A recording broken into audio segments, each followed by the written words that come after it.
എല്ലാവരും വിഷുക്കണിയൊക്കെ കണ്ട് ക്ഷേത്ര ദർശനമൊക്കെ നടത്തി കാണുമെന്ന് വിശ്വസിക്കുന്നു. ഞാനും ക്ഷേത്രത്തിലൊക്കെ പോയി എനിക്ക് വിഷു കൈനീട്ടമൊക്കെ കിട്ടിയിട്ടോ. ഇത് ക്ഷേത്രത്തിൽ കിട്ടിയ ഒരു വിഷു കൈനീട്ടമാണ്. പിന്നെ നമ്മളിപ്രാവശ്യം വിഷുക്കണി ക്ഷേത്രത്തിൽ പോയി കഴിഞ്ഞപ്പോൾ ഒരു വ്യത്യാസമായിട്ടുള്ളൊരു അനുഭവം എന്താ വെച്ചാൽ, അവിടെ നമുക്ക് കൃഷ്ണൻ്റെ നടയ്ക്ക് ഫ്രണ്ടിലായിട്ട് ഇങ്ങനെ സമർപ്പിക്കാനായിട്ടുള്ള സാധനങ്ങളൊക്കെ വെച്ചിട്ടുണ്ടായിരുന്നു. അതിൽ എല്ലാ പ്രാവശ്യവും ഇല്ലാത്ത പോലെ വ്യത്യാസമായിട്ട് ഇപ്രാവശ്യം ചെറിയ മൺകുടം, വളരെ ക്യൂട്ടായിട്ടുള്ള ഒരു ചെറിയ മൺകുടത്തിൽ നിറയെ വെണ്ണ വെച്ചിട്ടുണ്ടായിരുന്നു. അപ്പോൾ അത് നമ്മൾ വാങ്ങിച്ച് സമർപ്പിച്ചിട്ടോ. അപ്പോൾ ശരിക്കും നമുക്കൊരു കുടം നിറയെ വെണ്ണ സമർപ്പിച്ചതുപോലെ തോന്നിയിട്ടോ. അപ്പോൾ ഇന്ന് വ്യാഴാഴ്ച ദിവസം ഞാൻ വേറൊരു ശ്രീകൃഷ്ണ ക്ഷേത്രത്തിൽ പോയി ദർശനം നടത്തിയിട്ടോ.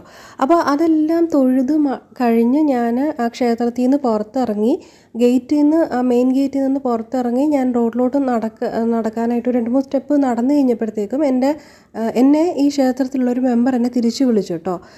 തിരിച്ചു വിളിച്ചിട്ട് എനിക്ക് ഒരു ലഡ്ഡു തന്നു. അപ്പോൾ എനിക്ക് ഭയങ്കര അതിശയവും സന്തോഷവും തോന്നി. കാരണം വ്യാഴാഴ്ച ദിവസം ഒരു മഞ്ഞ കളറിലെ ഒരു മധുരപലഹാരം തരിക എന്ന് പറഞ്ഞു കഴിഞ്ഞാൽ അത് എന്നെ റോഡിലോട്ട് പോയി എന്നെ തിരിച്ച് വിളിച്ച് തന്നപ്പോൾ എനിക്ക് ഭയങ്കര ഒരു സന്തോഷവും അതിശയവും തോന്നി.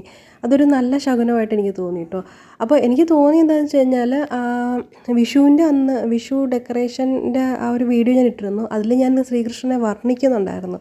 ഒരു പക്ഷേ അത് കൃഷ്ണന് ഇഷ്ടമായി കാണും, അതുകൊണ്ടായിരിക്കാം ഒരു സമ്മാനമായിട്ടൊരു ലഡ്ഡു തന്നതെന്ന് ഞാൻ വിശ്വസിക്കുന്നു കേട്ടോ.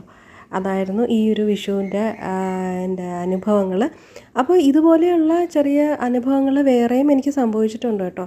അത് ഞാൻ വരും വീഡിയോയിൽ ഷെയർ ചെയ്യുന്നതായിരിക്കും കേട്ടോ.